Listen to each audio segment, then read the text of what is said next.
ধার ইসলামে কি বলে? বিসমিল্লাহির রহমানির রহিম। আজকের সমাজে ধার নেওয়াটা খুব স্বাভাবিক হয়ে গেছে। মুদির দোকান, চুল কাটার দোকান, ফ্যাক্সিলোড, বিকাশ সব জায়গাতেই আমরা দেখি মানুষ বাকি করার অভ্যাসে চলে গেছে। কিন্তু ইসলাম এই বিষয়ে কি বলে? এটা কি শুধু একটি অভ্যাস, নাকি এর পেছনে দায়িত্ব ও জবাবদিহিতা আছে? আল্লাহ তাআলা সূরা আল বাকারার 282 নম্বর আয়াতে বলেছেন, ঋণ লেনদেন হলে তা লিখে রাখতে এবং পরিষ্কার চুক্তি করতে।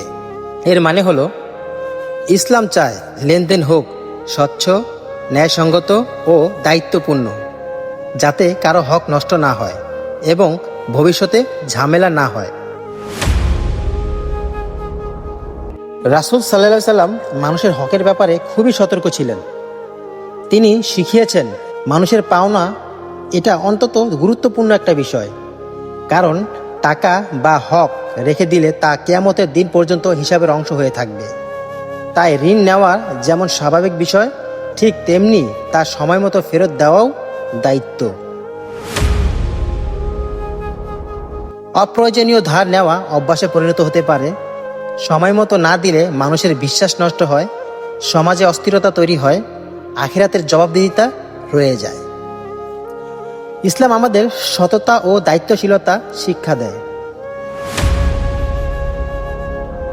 প্রয়োজন ছাড়া ধার না নেওয়া, নিলে নির্দিষ্ট সময়ে তা ফেরত দেওয়া, লেনদেন লিখে রাখা, স্পষ্ট চুক্তি করা, সততা বজায় রাখা।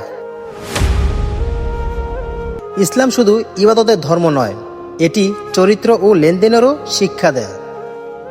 আসুন আমরা এমন মানুষ হই যাদের উপর সবাই ভরসা করতে পারে। তাই দায়িত্বশীল আচরণই সমাজকে সুন্দর করে।